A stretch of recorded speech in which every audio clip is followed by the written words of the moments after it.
그래서 오늘도 지난주에 19장에 이어서 20장 말씀으로 은혜 나눕니다. 20장 13절에서 24절까지의 말씀.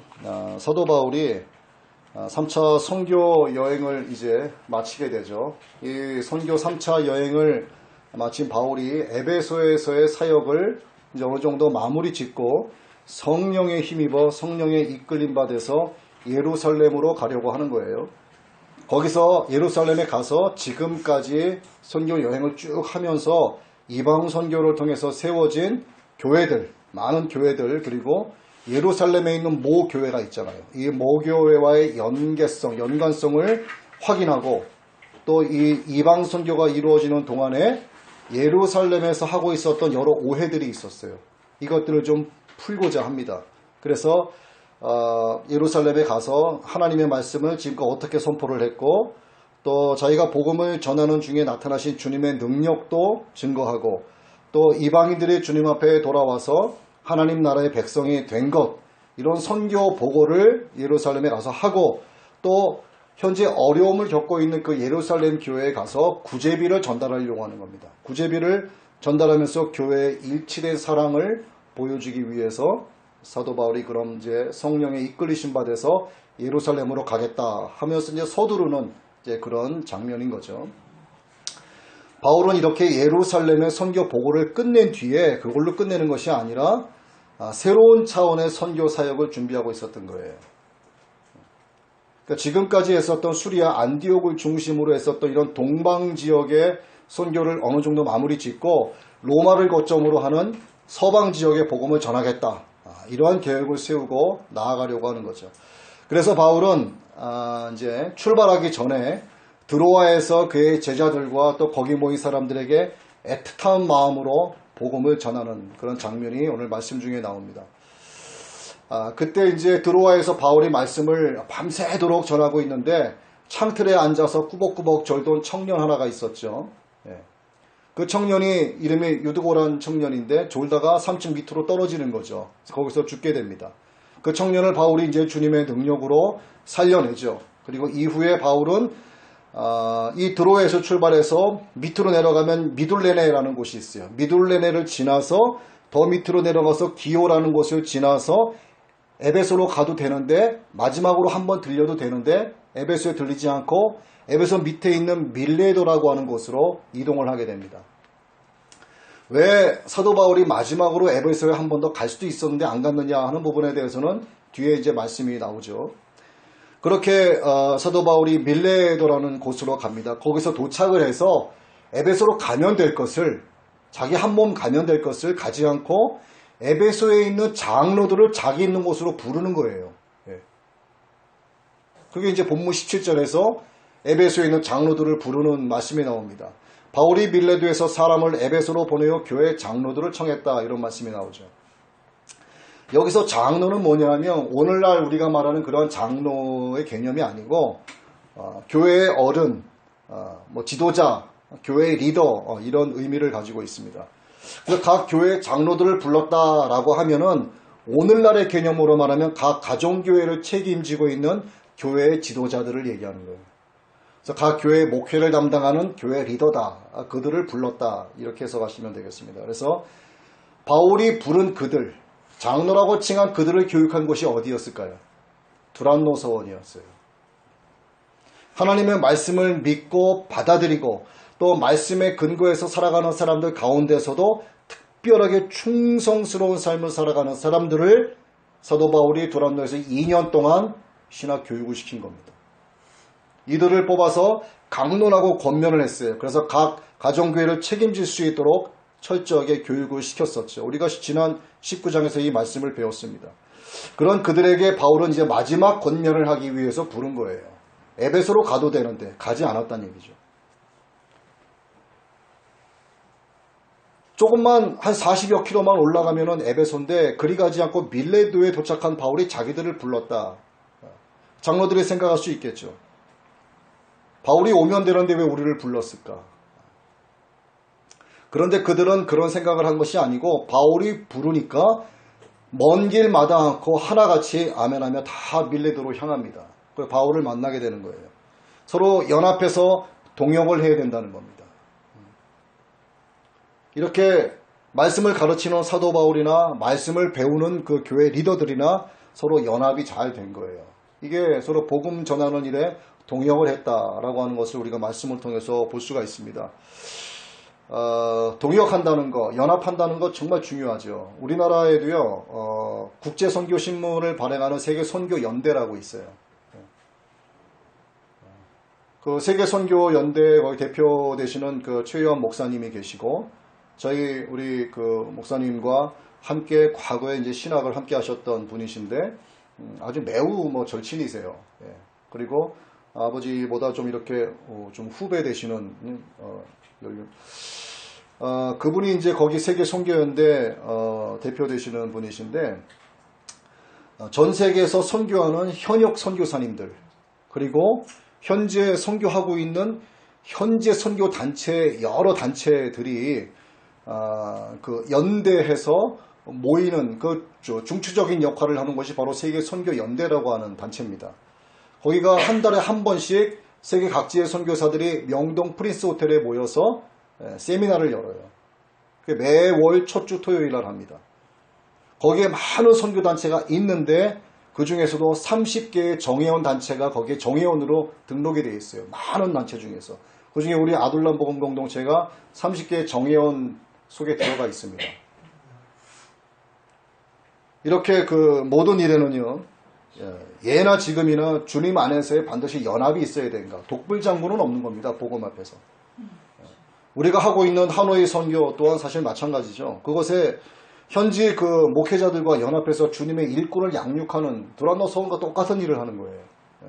그들에게는요, 교재도 없습니다. 체계적인 신학 교육 어떤 커리큘럼도 없어요. 교육받을 수 있는 시설도 매우 열악합니다. 그들은 모이지 않을 때는요, 과거 하몽, 거기 이제 베트남의 하몽족이라고 있는데, 하몽족 출신의 목사님의 설교를 유튜브로 계속 듣는 거예요.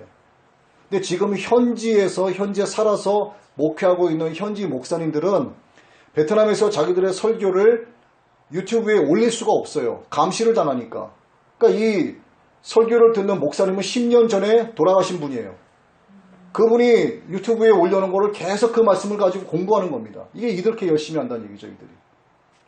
그리고 한 달에 한 번 그분의 뒤를 이어서 하는 딘 목사님이라고 하는 분이 저희랑 같이 하는 그 목사님이 이들을 이제 한 달에 한 번씩 세미나하고 교육을 해주는 거죠.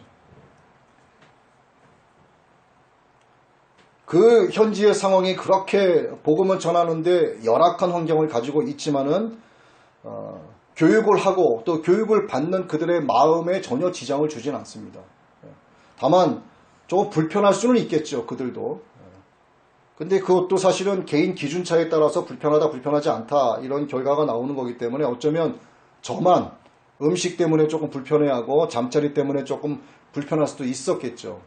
그래서 그런 티를 내지 않으려고 더 잘 먹고 더 잠을 잘 자고 그들은 씻는데 저는 아예 씻지도 않고 어쩌면 일부러 그렇게 행동했는지도 몰라요. 왜냐하면 거리감을 두어서는 안 되기 때문에. 아무튼 그렇습니다. 그 본문으로 돌아와서 바울의 이제 청함을 받은 에베소의 장로들은 굉장한 배움이 필요했었어요. 교회를 책임져야 되니까. 그들에게 배움이 필요했었는데 내가 믿는 하나님에 대해서 또 바울로부터 전해 들었고 교육받았던 예수 그리스도 십자가 복음에 대해서 더 알고자 하는 갈망이 그들의 마음 가운데 굉장히 컸었습니다. 그래서 바울의 호출이 떨어지자마자 열리 제쳐두고 밀레도라는 곳으로 모여들기 시작을 한 거예요. 밀레도에서 에베소까지 100길로 약 48km 정도가 됩니다. 하루가 걸리는 시간이에요. 그 당시로서는. 지금이야 48km 차로 가면은 1시간도 채 안 걸리는 시간인데 그렇게 하루 오고 또 하루 돌아가고 그리고 하루 교육받고 약 한 3일 정도 그쪽에 머물지 않았었나 하는 생각을 해보게 됩니다. 그렇게 사도 바울은 하루 정도의 목회자 세미나를 하려고 그들을 마지막으로 부른 거였죠. 그럼 그들이 그렇게 먼 거리인 것을 알고도 바울이 부른 이유가 뭐냐 이거죠. 분명히 그 많은 인원이 오기에 참 불편할 수도 있었고 또 많은 비용이 들어갔을 텐데 바울이 왜 불렀냐 이거죠. 그들이 정말 하나님의 말씀을 사모하는 사람들이다라고 하는 것을 바울이 알고 있기 때문이에요. 그들은 하나님의 말씀이 선포되어지는 곳이라면 열릴 마다 않고 오는 사람들이라고 하는 신뢰가 바울의 마음속에 있었습니다. 그들을 신뢰하고 있었어요. 그들 또한 바울에게 신뢰를 심어준 사람이었고 또 바울도 그들에게 신뢰를 심어준 거죠. 신뢰라고 하는 것은 기도로 이루어지는 게 아닙니다. 신뢰는 신뢰받게끔 행해야지만 신뢰가 쌓이는 거예요. 이것이 오늘 본문의 주된 내용입니다. 하노이 북부 산간에 모이는 교회 리더들도요, 작은 오토바이를 타고 100km를 왔다 갔다 해요. 하루에 2번을. 시간 되면은 100km 타고서 왔다가 끝나고 나면 돌아갑니다. 그 많은 인원이 거기서 잠을 못 자기 때문에 그 다음날 되면 또 새벽까지 도착을 해요. 그러니까 3일 세미나가 이루어지면 오토바이를 600km를 타는 겁니다. 학자마다 조금 다르지만 에베소에서 부른 사도 바울이 부른 장로들의 숫자가 몇 명이었나 이렇게 연구되어 있는 자료를 보면은 한 200개 정도가 되지 않았나 이렇게 말하기도 합니다. 그러니까 약 200여 명의 장로들이 모인 거죠. 바울은 지난 시간에도 말씀을 드렸습니다만 복음의 생산성이라는 말씀을 제가 드렸죠. 복음의 생산성을 위해서 시간을 매우 알뜰하고 지혜롭게 사용한 거예요. 성도 한 사람 한 사람을 다 만나고 싶었겠죠. 그러나 다 만날 수도 없었고 또 사실은 만나서도 안 되는 것이기 때문에 교회 리더들을 불러서 그들을 가르친 겁니다. 아마 바울을 그 많은 성도들 가운데서 직간접적으로 바울을 도와준 성도분들이 많이 있었겠죠. 사도 바울이 그 지역을 그런데 바울이 자기는 부르지 않고 교회 리더들만 부른다 해서 어쩌면은 서운한 마음을 가지는 사람들도 그 중에는 있었을 거라고 보는 거예요. 여기에 사도 바울의 중요한 아주 목회 철학이 담겨져 있습니다. 교회 지도자가 그 교회를 떠나 그 지역을 떠나게 될 때는요. 사실상 성도 한 사람 한 사람 만나는 건 금지되어야 되는 거예요. 교역자들은요. 주님의 필요에 따라서 사역지를 옮겨가거나 또는 하고 있는 사역이 하루아침에 뒤바뀔 수도 있어요. 그러면 그동안 함께 했었던 신앙생활하면서 정들었었던 성도들과의 헤어짐은 사실상 불가피하게 되는 거죠. 그렇더라도 목회자는 성도분들에게 사실상 연락을 해서는 안 되는 겁니다. 이게. 왜냐하면 새로 부임하신 목사님이 계시잖아요. 그분을 통해서 선포되어지는 말씀을 통해서 양육을 잘 받아야 되기 때문에 그런 거예요. 만약에 떠나간 목사님이 계속 성도님들하고 교제하고 연락을 하면은요. 교회 불협화음 생겨나고 반드시 분열이 생깁니다. 그래서 바울도 에베소 옆에 밀레도로 간 거라고 보는 겁니다. 거기서 새롭게 세운 교회 지도자들을 만나서 에베소에 있는 교회들을 잘 돌볼 수 있도록 마지막 교회 지도자 세미나를 한 거다. 이렇게 보시면 될 것 같아요. 자, 그러면 이제 세미나의 내용이 뭐냐 하는 것을 우리가 오늘 주된 내용으로 은혜를 나누기 원합니다. 우선 사도 바울은 모인 장로들에게 교회 지도자의 자세에 대해서 가르쳤어요. 기독교의 영적 지도자가 가져야 할 리더십이 뭐냐 이거죠. 이것이 세미나의 주제 중 하나이지 않았을까 하는 건데 그 주제가 바로 18절입니다. 18절 보죠. 그들에게 이르되 내가 아시아에 들어온 첫날부터 모든 때에 내가 어떤 방식으로 너희와 함께 지냈는지 너희가 알거니와. 바울이 자신이 그동안 어떻게 섬겼는지에 대한 섬김의 지도력에 대해서 말하고 있는 거예요. 서번트 리더십. 지도력. 이 리더십이라고 하는 것은요, 언뜻 들으면은 남들에게 어떻게 지도하고 남들을 어떻게 지배하는 어떤 기술을 가르치는 거다라고 생각할 수도 있겠지만 그것이 아니고 신학 다음에 나오는 또 하나의 중요한 과정을 얘기하는 겁니다.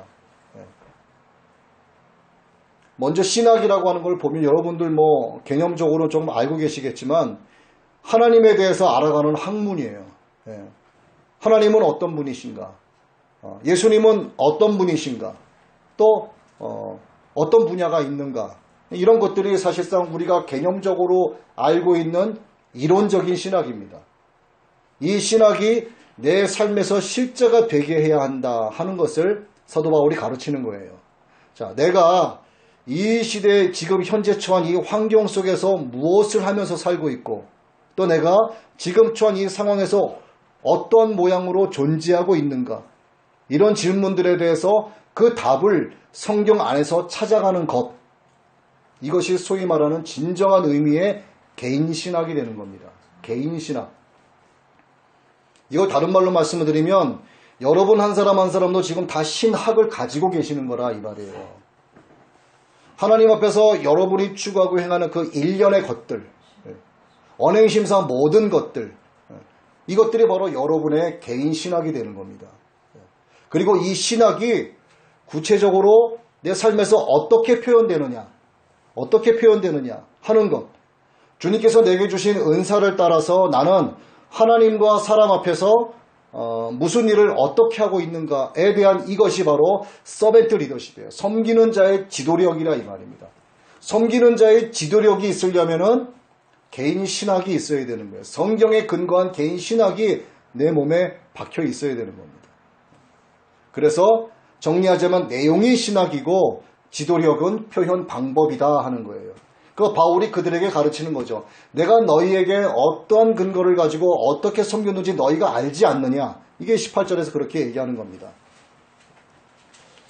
그래서 바울은 모인 장로들에게 섬김의 지도력을 말하죠. 내가 너희를 어떻게 섬겼는지 보라. 여기서 섬긴다라고 하는 말이 발 닦아줬다, 밥 해줬다 무슨 그런 의미의 섬김이 아니라는 것을 여러분들이 아시는 거죠. 바울이 말하는 진정한 섬김이 본문에 나오는데 이게 설교자는 설교로 사람을 섬기는 것이고요. 어떤 사람은 봉사로 섬기는 것이고 어떤 사람은 가르치는 것으로 어떤 사람은 노동으로 어떤 사람은 물질로 어떤 사람은 지식으로 어떤 사람은 자기가 갖고 있는 하나님 주신 재능으로 그래서 각자의 지도력은 다 각기 다른 거예요. 똑같을 수가 없는 겁니다. 바울은 이러한 지도력의 모습을 세 가지로 말하고 있어요. 섬김의 지도력을 세 가지로 구분해서 말하고 있습니다. 먼저 19절인데 내가 온전히 겸손한 마음과 많은 눈물과 또 숨어서 기다리는 유대인들로 말미암아 내게 닥친 시험과 함께 주를 섬겼다 이렇게 말하고 있죠. 이 첫째가 뭐냐면 겸손한 마음과 많은 눈물 이것이 섬김의 지도력의 첫 번째란 얘기예요. 바울이 눈물을 많이 흘리면서 목회했다라고 하는 의미인데 이 눈물은요 목회하는 게 너무나 힘들어서 흘린 눈물이 아니에요. 한 사람 한 사람 혼을 사랑해서 흘리는 눈물인 겁니다. 그러니까 아버지의 마음으로 사람들을 바라보면서 저들이 방황하면서 휘청거려요. 막 폭력적이고 음란합니다. 마음이 굳어서 완악해지는 거예요. 그런 것들을 안타까워하면서 그러한 것들을 그들을 위해서 기도하면서 흘린 눈물을 얘기하는 겁니다. 바울은 이것이 섬김의 지도력이다 이렇게 이야기하고 있는 거죠. 제일 중요한 것은 마음이 굳어진 그들을 위해서 전심을 다해서 기도하면서 전심을 다해서 그들을 기도할 때는 눈물이 날 수밖에 없는 거죠. 이것이 영적 지도자의 제일 큰 덕목이다 하는 것을 사도 바울이 가르치고 있는 건데 정말 마음이 굳어진 자들을 위해서 꼭 필요한 말씀이 바로 에스겔서 36장 26절의 말씀입니다. 또 새 영을 너희 속에 두고 새 마음을 너희에게 주되 너희 육신에서 굳은 마음을 제거하고 부드러운 마음을 줄 것이며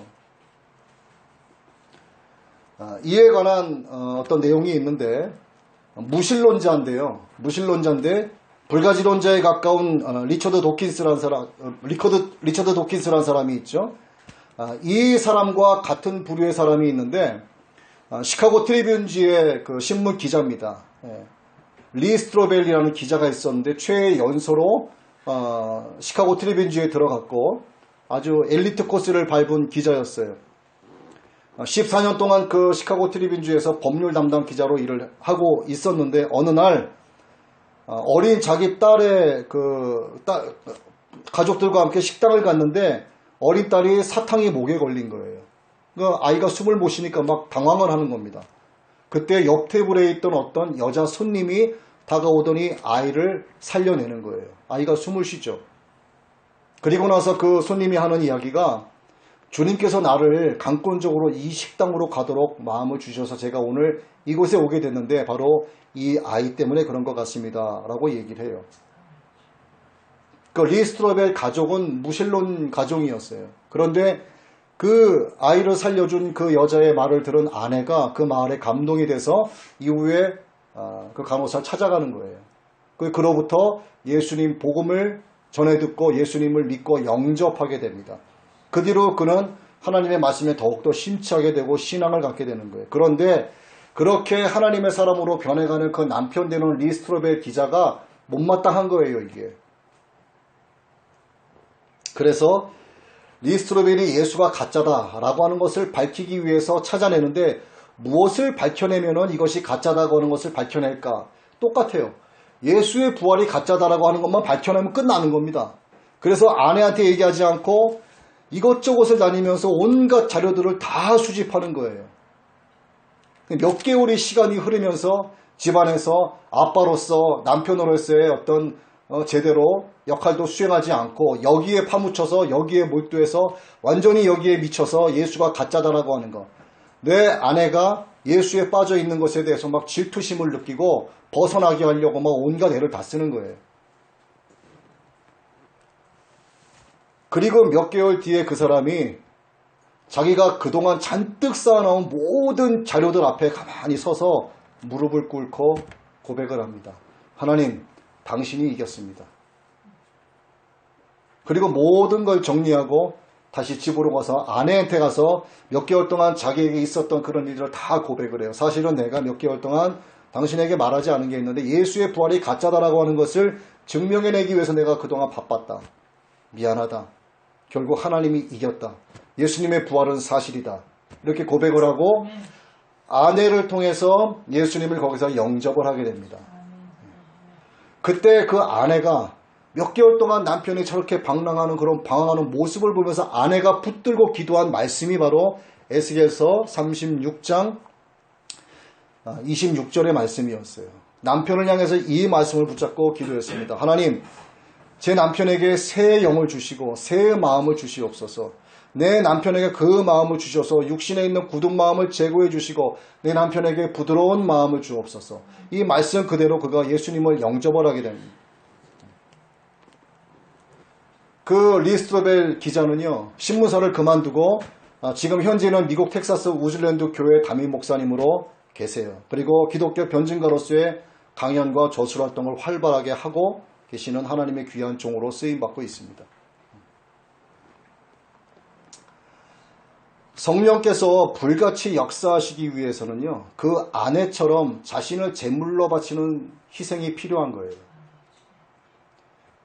성령의 불이 내려오면요, 성령의 불이 뭔가를 태울 제물이 필요한 겁니다. 그 제물이 내가 돼야 된다 이 말이에요. 제물이 된다는 것은 말씀에 대해서, 복음에 대해서, 하나님의 나라에 대해서, 완악한 자들에 대해서 안타까운 마음을 갖고 그 심령을 안고 하나님 앞에 눈물로 기도하는 것을 말합니다. 그래서 모든 영적 지도자들인 참 그리스도인들에게는 눈물의 기도가 있어야 한다 하는 걸 말하는 거예요. 다시 말씀드리면 한 성도 한 성도 사랑하는 그 마음이 깊어야 하는 거예요. 여러분 모두가 그런 교회 리더들이 꼭 되시기를 바랍니다. 무슨 일을 하든지 교회 내의 모든 일은요, 다 사랑이 기초가 되어야 되는데 구제하는 것도 그렇고 봉사하는 것도 그렇고 섬기는 것, 이게 사랑이 전제가 되지 않으면 아무 가치가 없는 거죠. 천사의 말을 할지라도 우리는 꽹과리와 같고 우리는 진과 같은 거죠. 이것이 바울이 말하는 내가 어떤 방식으로 너희와 함께 지냈는지 너희가 알지 않느냐에 대한 설명인 거예요. 자, 두 번째 말하는 것은 바로 20절인데 유익한 것은 무엇이든지 공중 앞에서나 각 집에서나 거리낌 없이 여러분에게 전하여 가르쳤다 이렇게 말합니다. 이거는 말씀을 선포하는 자, 교회 리더들에게는 진실된 용기가 필요하다 하는 걸 얘기하는 겁니다. 하나님의 말씀을 가르치고 전하는 일에는요, 참 그리스도인으로서 살아가는 일에는 상대가 누구냐에 따라서 죽고 뜻이 변하는 것처럼 상대적이 되어서는 안 된다는 얘기예요. 자기 기준에 비해서 수준이 높아 보이면 굽실거리고 자기 기준에 비해서 수준이 낮아 보이면 담대해지는 그런 것은 거리낌 없이 전하고 가르치는 올바른 섬김의 자세가 아니다 하는 것을 가르치고 있는 겁니다. 어느 집사님이 실수를 좀 하셨는데 담당하는 그 교구의 전도사님이 그 집사님이 부지 중에 실수했는데도 가서 이 부분에 대해서 잘못했습니다라고 강론하고 권면하시는 거죠. 다시는 그런 일이 생기지 않도록 그렇게 권면을 합니다. 그런데 얼마 안 가서 나이 지긋하신 어떤 권사님이 똑같은 실수를 반복했는데 그 전도사님은 그분에게 가서 아무 말도 안 해요. 그래서 왜 그 권사님에게는 아무런 권면도 하지 않느냐고 물으니까 뭐 잘 하려고 그랬겠죠. 일부러 그런 것도 아닌데 그래 권사님 좀 됐는데 뭐 어련히 돌이키시지 않겠습니까? 이렇게 이제 답변을 하는 거죠. 대답은 그렇게 했지만요. 실질적으로 그 속마음을 보면은 그 권사님에게는 뭘 가르친다거나 권면할 수 없는 거예요. 기가 죽은 겁니다. 너무나 사회적으로도 잘 나가고 교회에서 그분 없이는 뭔가 안 된다라고 하는 그런 것들이 딱 박혀 있다 보니까 감히 가서 함부로 말을 못하는 겁니다. 이래서는 안 된다는 거죠. 영적으로 사람을 차별하거나 눈치를 봐서 안 되는데 위로할 자를 꾸짖고 또 꾸짖어야 될 자를 위로하는 그런 경우가 교회 내에 굉장히 비일비재합니다. 성령을 따라서 거리낌 없이 전해야 되는데 상대를 육신의 눈으로 바라보니까 눈치를 슬금슬금 보게 되는 거죠. 바울은 이 부분에 대해서 갈라디아서 1장 10절에서 말을 하고 있습니다. 이제 내가 사람들에게 좋게 하랴 하나님께 좋게 하랴 사람들에게 기쁨을 구하랴 내가 지금까지 사람들의 기쁨을 구했더라면 난 그리스도의 종이 아니다. 이렇게 이야기하는 겁니다.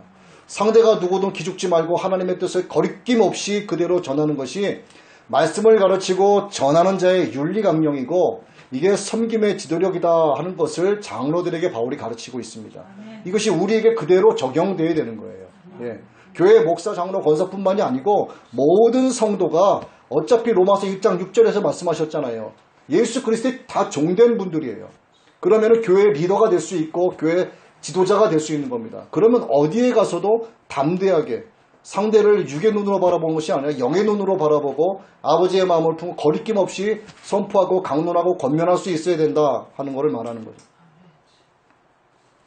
자, 세 번째는 21절입니다. 유대인과 헬라인들에게 하나님께 대한 회개와 우리 주 예수 그리스도께 대한 믿음을 증언한 것이라. 바울은 하나님의 말씀을 깊이 연구해서 바르게 가르치고 권면을 했지 어떤 교양, 어떤 상식 이런 것들을 말하거나 어떤 자기의 사상에 짓눌린 어떤 그릇된 종교적 어떤 사상의 어떤 의한 철학을 말하면서 사람의 귀나 간지럽게 하는 그런 따위의 말은 하지 않았다 이 말이에요. 바울이 전한 복음의 요지는 하나님께로 돌아오라요. 네가 세상에서 어떤 존재로 살고 있는지는 모르지만 넌 하나님 앞에서 죄인이다. 하나님 앞에서 모든 피조물은 죄인이다. 그러니 세상에서 돌이켜 회개해야 된다가 복음 전하는 것의 요지였습니다. 또 하나의 핵심은 주 예수만 붙들라예요. 하나님 앞에 세상에서 돌이켜 나왔으면 회개하고 예수만 붙들고 나아가라. 이 복음의 핵심을 잊어서는 안 된다 하는 것을 가르치는 겁니다. 팥없는 빵이 팥빵이 아니죠. 회를 먹는다고 횟집에 갔는데 회는 안 먹고 나올 스키다시만 먹고 밖에 나가서 나 회 먹고 왔다라고 말할 수 없는 겁니다. 교회 말씀은 진리의 핵심의 복음을 들어야지 복음이 빠진 설교는 사실상 설교라고 볼 수가 없는 거죠. 모든 설교의 귀결은 말입니다. 어떠한 제목으로 나오고 어떠한 본문이 나오든 간에 설교의 요지는 회개하라가 되어야 돼요. 주 예수만 붙들라가 되어야 됩니다. 이것이 모든 설교의 귀결이 되어야 되는 겁니다. 바울은 이 핵심을 말씀의 진리에 입각해서 말을 하는데 하나님의 말씀, 성경이 전하고자 하는 바대로 깊이 있게 연구해서 강론하고 권면을 했다 이 말입니다. 너희들도 그렇게 해야 된다 하는 걸 가르치는 거예요. 그들에 대한 사도 바울의 섬김이었다 하는 것을 너희들이 잘 알고 내가 너희에게 이렇게 섬긴 대로 너희도 해야 된다 하는 것을 가르치는 겁니다. 이것이 오늘날 모든 목회자들의 목양 철학이 되어야 된다 하는 것을 말씀드립니다. 이것이 본질이죠. 이것이 빠지면 변질된 겁니다. 여기까지가 에베소 장로들을 향한 첫 번째 섬김의 지도력에 대한 가르침이었어요. 자, 그럼 크게 두 번째 대주로 봤을 때 이 세미나에서 에베소 장로들을 향한 두 번째 가르침은 뭐냐 이거죠. 이것은 22절 23절인데 이제 나는 성령에 매여 예루살렘으로 가는데 거기서 무슨 일을 당할는지 알지 못한다. 오직 성령이 각 성에서 내게 증언하여 결박한 환난이 나를 기다린다. 이렇게 이야기를 합니다. 하나님의 왕국, 하나님의 나라를 충성스럽게 전하는 일에 대한 결과가 뭐냐 이거죠. 그 결과가 내가 하나님의 일을 그렇게 열심히 했으니 우리가 생각하는 그런 칭찬, 그런 부귀 영화가 아니라는 겁니다. 그런 것들을 가르치면서 하나님 앞에 이러한 희생을 각오해야 한다 하는 것이 큰 대주로서의 두 번째 가르침인 거예요. 당시에는 생명에 직접적인 영향을 받는 그런 고난과 고통이 따랐습니다. 그러나 오늘날의 희생은 뭐냐 이거죠. 오늘날 예수 믿는다고 고난받고 어려워진다라고 하는 것이 우리 생명과 직접적으로 연관되지는 않았어도 오늘날 말하는 것은 바로 자기 부정을 얘기하는 거예요. 자기 부정. 이 자기 부정은 필요 충분 조건에서도요, 필요에 해당하는 부분입니다. 필요에 해당한다라고 하는 것은 반드시 그리해야 된다는 걸 얘기하는 거예요. 그렇지 않으면 자기 부정을 하지 않으면 예수님이 주님이 아닌 자기가 자기의 주님이 되는 겁니다. 자기가 자기를 부인하지 않고 자기만을 내세우고 자기를 인정하는데 주님이 언제 주님이 될 시간이 있겠습니까? 자기가 주인으로 앉아있기 때문에 주님이 될 수 없는 거예요. 하물며 교회 지도자겠느냐 이겁니다. 하물며 교회 리더겠느냐 이거예요. 하물며 두란노 서원에서 교육받은 너희들이겠느냐 이겁니다. 하물며 이 시대의 목사며 장로며 권사며 모든 직분자겠느냐 하는 것을 사도 바울이 가르치는 거죠. 그래서 그들은 최선을 다하는 것에 더 해야 되는 거예요. 남보다 더욱더 기도가 필요하고 남보다 더욱더 하나님을 아는 지식으로 채워나가야 되고 남보다 더욱더 희생하겠다라고 하는 결단이 내 삶을 통해서 지불되어져야 하는 거예요. 이게 남 이야기가 아니고 바로 저와 여러분이 걸어가고 있는 이 길을 말하는 겁니다. 이럴 때 비로소 24절이 나로부터 고백되어질 수 있는 거예요. 이러한 희생이 없으면 24절을 여러분이 고백한다라고 하는 것은 거짓말입니다. 우리 24절을 한번 같이 읽습니다. 내가 달려갈 길과 주 예수께 받은 사명 곧 하나님의 은혜의 복음을 증언하는 일을 마치려 하면은 나의 생명조차 조금 더 귀한 것으로 여기지 아니하노라. 나의 생명조차 조금 더 귀한 것으로 여기지 아니한다 이렇게 했는데 여러분 왜 생명이 귀하지 않겠어요? 생명 다 귀하죠. 그런데 하나님께서 주신 사명은 이 생명보다 더 귀하다라고 하는 것을 말씀하는 거예요. 왜? 죽을 생명을 살리는 일이기 때문에 그렇습니다. 이 막중한 사명을 감당하는 데 있어서 어떤 희생이 없을 수 없다. 어떤 희생도 있을 수 있다라고 하는 것을 사도 바울이 마지막으로 그들에게 권면을 하고 있습니다. 희생은 어떤 모양으로든 동반이 되죠. 앞으로 나가기 위해서는요. 뒤로 차내야만 앞으로 나갈 수가 있는 거예요. 내 손에 있는 뭔가를 멀리 내보내기 위해서는 내 손에서 떠나 보내야만 되는 겁니다. 이게 희생을 얘기하는 거죠. 마지막에 가서는 주님이 맡기신 사명을 위해서 내 생명이라도 내놓을 수 있어야 한다 하는 것을 사도 바울이 거기에 모인 장로들에게 강권적으로 권변하고 있는 거죠. 사람을 보면은 소유적 가치에 입각해서 사는 사람들이 있죠. 그리고 존재적 가치에 입각해서 사는 사람들이 있습니다. 이 소유적 가치에 입각해서 사는 사람들은 그들의 가치관은 인본주의예요. 성경과 반하는 겁니다. 하나님의 뜻과 계획에 반하는 거예요. 뭐냐? 물질과 명예 이런 것들을 통해서 사람들의 칭찬을 먹고 사는 사람들입니다. 밥상이 중요한 사람들이죠. 거기서 삶의 보람을 느끼고 그래서 그걸 위해서 안간힘을 쓰고 용을 쓰면서 살아갑니다. 그런 사람은 타인을 평가할 때도 자신이 갖고 있는 소유적 가치를 기준으로 두고 평가하는 거예요. 여러분도 사실은 때로는 그렇잖아요. 우리라고 안 그렇습니까? 상대를 보면서 때로는 소유적 가치를 기준으로 평가해요. 내가 돈에 얽매여 있으면 상대방도 돈에 집착할 거라고 생각을 하는 겁니다. 내가 명예에 집착하면 저놈도 명예에 집착할 거라고 생각을 하는 거예요. 내가 배부르면요. 저 사람 배고프다고 해도 배고프게 안 느껴지는 거예요. 내가 배고프면 다 배고픈 줄 생각하는 겁니다. 자기 관점에서만 바라보는 거예요. 이게 뭐냐? 소유적 가치의 기준을 두고 평가하는 사람이다 이 말이죠. 그 사람들은 하나님 아버지의 마음을 품기가 어렵습니다. 자기가 주님이기 때문에. 다음에는 존재적 가치에 입각해 사는 사람들이에요. 그건 신본주의를 얘기하는 거죠. 삶의 의미, 내가 살아가고 있는 내 삶의 의미가 뭐냐? 또 내가 지금 살아가고 있는 이 목적이 무엇을 위한 거냐? 내가 어떤 동기를 갖고 살아가고 있는가? 이거를 사명자로 존재하는 자기 자신을 돌아보는 사람이에요. 소유적 가치에 짓눌려 있으면 아버지의 마음을 품기가 어려운데 이 사람들은 사명을 주신 하나님 중심이기 때문에 신본주의자가 되는 것이고 이들이 하나님의 말씀을 근거해서 살아가는 사람들이 되는 거죠. 그렇기 때문에 다른 사람을 바라볼 때도 아버지의 시선에서 아버지의 관점에서 바라보게 되는 겁니다. 내 존재는 하나님으로부터 말미암았다라고 하는 것을 인정하기 때문에 그런 거예요. 내 존재가 우리 자신을요, 존재라고 이름 붙일 만한 자격도 없는 사람이에요. 단지 표현할 길이 없으니까 존재라고 하는 단어로 써서 말씀을 드리는 건데, 우리가 감히 어떻게 존재라는 표현을 합니까? 하나님의 존전 앞에서. 말이 안 되는 거죠. 그러나 내가 존재될 수 있게 하신 것이 하나님 아버지의 사랑, 예수 그리스도의 그 십자가 은혜 때문에 됐다라고 하는 것을 인정하기 때문에 우리의 존재자로서, 우리의 존재하는 피조물로서 하나님이 인정해 주시기 때문에 그들에게는 아버지의 마음이 심기워지는 거죠. 즉 바울의 가르침은 뭐냐면 존재적 가치를 위해서 너희 소유적 가치를 버리라, 이 말이에요. 사명자로서의 신앙을 지키기 위해서는 내 생명을 조금 더 귀하게 여기지 않는 그런 희생이 필요하다 하는 걸 말씀하는 겁니다. 신앙생활하면서 섬김의 생활을 하면서 이 땅에서의 명예와 보생을 바라지 말라, 이 말이에요.